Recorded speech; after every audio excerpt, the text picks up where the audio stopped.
Ça va? Eh bien, allons-y, rigolons. Trump, on en parle? C'est pas une question, on va en parler. Hein. C'est incroyable, je sais pas si vous avez suivi, il est en train de déclarer une guerre commerciale à la Chine.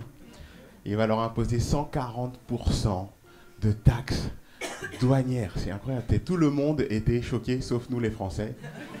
Si on était là, nous, 145%, on appelle ça la TVA. Ici, taxe via l'anus, puisque c'est par là qu'elle passe tous les jours. C'est incroyable la TVA. C'est ouf, putain. TVA, on dirait c'est un petit enfant que t'as avec toi partout. À chaque fois que tu payes, tu dois payer 20% en plus pour lui. Sauf quand tu vas au restaurant, là tu payes 5,5% parce qu'il a un menu enfant. Voilà, la TVA a un menu enfant. C'est fou quoi. C'est fou. Vous imaginez un monde sans la Chine? Vous imaginez un monde sans la Chine? Déjà, on va arriver proche du 0% du pouvoir d'achat. Je pense qu'on sera tous des gilets jaunes.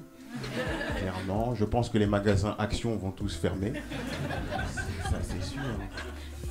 Vous imaginez, nous, les Parisiens,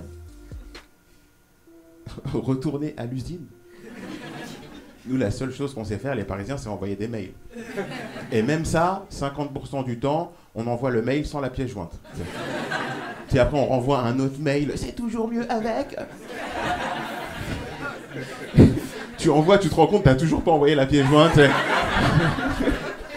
T'es là après. Cette fois-ci, c'est la bonne. Tout ça pour recevoir un message du destinataire. Vous êtes trompé de destinataire. Là, c'est fou. Moi, ce qui me stressait le plus en entreprise, c'est quand il fallait que j'envoie un mail et il fallait que je mette tout mon service en copie. Ça me mettait la pression de ouf. C'est même pas un mail que t'envoies quand tu fais ça, c'est une newsletter. Tu sais, t'es là. Tu vérifies tous les mots. Putain, c'est fou. Finalement, pour moi, je pense que la seule bonne nouvelle dans cette guerre commerciale entre les États-Unis et la Chine, c'est que mes sœurs afro-américaines ne vont plus recevoir de faux cheveux. Ça c'est une bonne nouvelle pour moi. Non, faut qu'on en parle, c'est fou quoi. Ma mère, je crois, ça fait 10 ans que j'ai pas vu ses cheveux.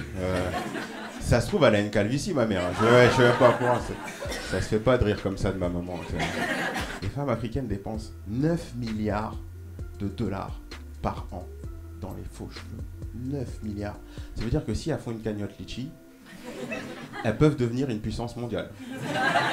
C'est incroyable. 9 milliards. On est la seule communauté qui porte les cheveux d'autres personnes. C'est-à-dire, des fois, t'es dans la rue, tu vois une meuf, elle a les cheveux longs qui descendent jusqu'aux fesses. Toi, t'es là, Natacha. Elle se retourne, Bintou. Oh. C'est fou, mais laissez respirer vos cheveux. C'est fou. Surtout que moi, je considère qu'on a les plus beaux cheveux au monde. Tu sais. Les plus beaux cheveux au monde. Vous vous rendez compte que nos cheveux remplissent leur fonction de cheveux. Et en plus de ça, ils ont une fonction anti-choc. C'est incroyable. Moi, j'ai perdu un pote, un proche. Il est mort. Il était chauve, un jour de grêle. Je me suis baladé à Châteaurouge. Vous connaissez le Little Africa à Paris? Châteaurouge, j'ai compté 99% des femmes africaines avaient une perruque. C'est-à-dire que c'est plus un quartier afro, c'est un quartier juif orthodoxe. Non, on vit dans un monde de fous là. Je sais pas si vous avez... On vit dans un monde où on peut même plus faire confiance à l'abbé Pierre. C'est incroyable. On peut même plus faire confiance à l'abbé Pierre, quoi. Vous vous souvenez de l'expression « moi je suis pas l'abbé Pierre »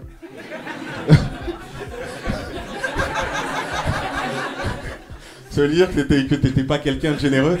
Aujourd'hui, si tu dis « moi je suis pas l'abbé Pierre », ça veut dire que je suis pas un violeur, quoi. C'est ouf comment le monde change vite. Et bientôt, on va apprendre de Minnie que Mickey était un pervers narcissique. C'est fou, quoi. Chata, bouillon, mets Magicube dans le bouillon. J'ai la recette, j'ai le brouillon. Mets Magicube dans le bouillon.